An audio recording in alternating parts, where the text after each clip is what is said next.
Cheers. You might notice that I'm wearing a slightly posher shirt than normal. It's because it's my great aunt's 90th birthday today. So I'm going to make this video and then go out and see my whole family. My brother's over from Ireland with the little newborn, and my sister's got a newborn, and it's a big old family time. I had a pretty emotional time on Saturday, I must admit, where, as you know, we put Betty on eBay, and the woman Sass who won it came down to measure her up and figure out how to transport her out of there. And I was clearing the stuff out of Betty. And firstly, I've got to say, I had no idea how much stuff we had in the hut there. But clearing it out really felt like the end of an era. And when I think about all the pillows and the rugs and the embroidery and all the stuff that was created in year one around the insignia of that hut, it now will have to live in our minds. But also, the good news is that Sass, who is buying it, is taking Betty down to Somerset and is going to be setting her up as an Airbnb. So you guys and I can pay and go and stay in her whenever we want. Totally was a week of clearing out, because in the same week I finally managed to get everything out of the cottage. I finally left that door for the last time. And I don't know if you guys have heard about these hereditary DNA tests, but I have had one called 23andMe sitting on my shelf for 6 months since my birthday in December. I've been trying to deliberate about whether or not I wanted to do it, because there's two kinds of tests you can do. One that looks backwards into your past to see where you've come from. The other then tries to project as the percentage likelihood of future illness. The reason I didn't want to do the test is because that data currently doesn't exist on me anywhere. No government's got it, no business has got it. Once it's created digitally, it can go forever, but it's quite important information, so I didn't want to create it without thinking. I'm in a period where I really want to learn more about myself and where I come from, and so I've done it, I've sent it off. I don't know if any of you guys have done it and whether you enjoyed doing it. I'd love to see your comments below. I'm kind of excited to find out what the results are. But for this week, what I want to do, and realised it's something that I've never really done, is talk about my top YouTube channels, the channels that I just love and watch all the time. Despite a lot of my friends being in the YouTuber space, I don't really watch a lot of typical vlogs or vloggers. If it's one of my friends and I think that the thumbnail and the title is something that's really important to their lives, then I'll absolutely watch it. But the YouTube channels that I love the most, before I get into the list, I need to make a special mention to TED Talks, because when I went through school, I didn't think I liked learning. I only realised that I loved learning once I found TED. And for a while there, before TEDx went and all through the world, I think I pretty much watched all the TED Talks there were, which is probably a few hundred.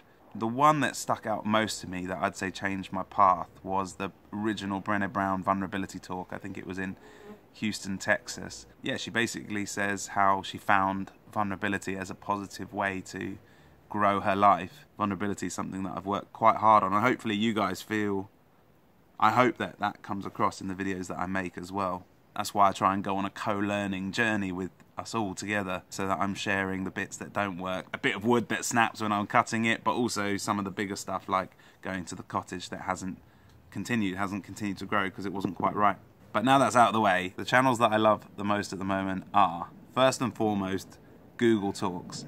So whereas TED Talks is sure and entertainment focused and trying to make you laugh and stuff, Google Talks is where Google get really smart authors, writers, all kinds of different people into their offices to give a 1 hour kind of lecture and then Q&A with their employees. And the great thing about the Q&A is all the Google staff are really smart and they got great questions, and it's a relaxed environment where good knowledge gets shared. So I've watched so many talks there. Probably my favourite one is John Searle's on consciousness, followed by Nick Bostrom's one on superintelligence. When I'm trying to get into a new area of knowledge that I don't know anything about, I find it a lot easier to consume a talk than the book. I find the book quite daunting and quite dense, but I know if I can put 1 good hour in listening to this stuff, I'll probably get a long way. Second channel that I've been loving recently is called Closer to Truth.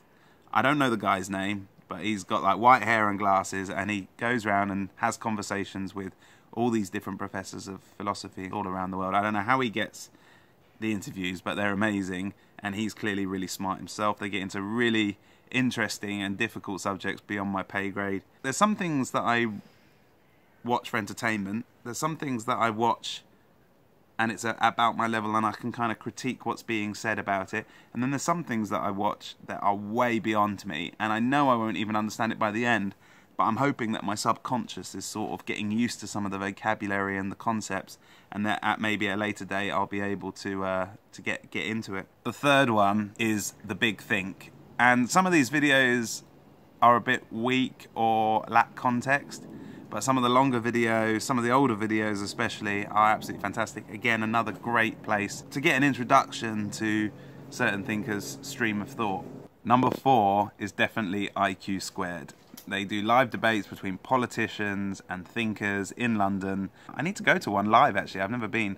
I don't normally like adversarially focused conversations where two people are trying to get at each other, because I feel like it stops the creativity from flowing and people just don't want to be embarrassed, so they try to maintain their argument even if they should be open to listening to the other side of the view. However, because this is quite long format and they structure it quite well and give people lots of time to create their points and make their statements, I do get a lot out of it. No matter how much of a clown he purports to be, I must say I did find the one with Boris Johnson quite entertaining. But number 5 is definitely and absolutely Oxford Union, the YouTube channel, where you get to watch the public addresses. Ones I've watched recently are from Akala, from Jordan Peterson, but probably if I was going to recommend, oh, and actually Big Nasty, he did an amazing one. If you're going to start with something and you've never watched Oxford Union before, then start with the Big Nasty Oxford Union address. It's amazing. They have all kinds of contentious people on there, and the critique that comes from the audience is stern, to say the least, at times. So it's a really good channel. I get just as much value from the Q&A part as I do from the monologue themselves, which is why when I do public sessions I try to leave at least half the time to be a dialogue and discussion, because that makes it something really unique and something that you couldn't get anywhere else. Even if I was doing the same talk like I did on tour last year, showing the same film at 10 different locations, the Q&A and the discussion is completely different each time, and that makes it something worth coming to live. So those are my top 5 in no particular order. I guess I could probably do a similar top 5 for my nature-based or alternative living channels. If you want to see that, then let me know in the comments below. Next week I'll be with Airbus, and hopefully soon after that things will be settled and I'll be back in the woods. We might even have time to plant some winter veg. It does feel like a whole new chapter, this. It's not the same as when I was just in the woods on my own, but hopefully this kind of sitting down, trying to piece the week together and share some different bits and bobs with you will mean something and will be enjoyable as well. And it is a new chapter. Corcovado is growing beyond me. Like last week, there was this meet-up in West Wales where 6 or 7 of the guys got together, spent a weekend together, working in the allotment, making food together, having fires, going to see amazing places, and generally asking of each other's authentic voice, their creativity, what they want to make in the world that maybe their jobs or everyday life isn't asking of them. And that is Corcovado. That's a special thing. That is the network in action. If you want to do a meetup in your local area, ping us an email, drop me a line, tweet me. And Holly, who you've seen in the videos, is here to help make sure that we can get people together who want to get together to explore these things that modern life doesn't often create space for. I will see you next Thursday, probably at 9 PM. Take care of yourselves and look after each other.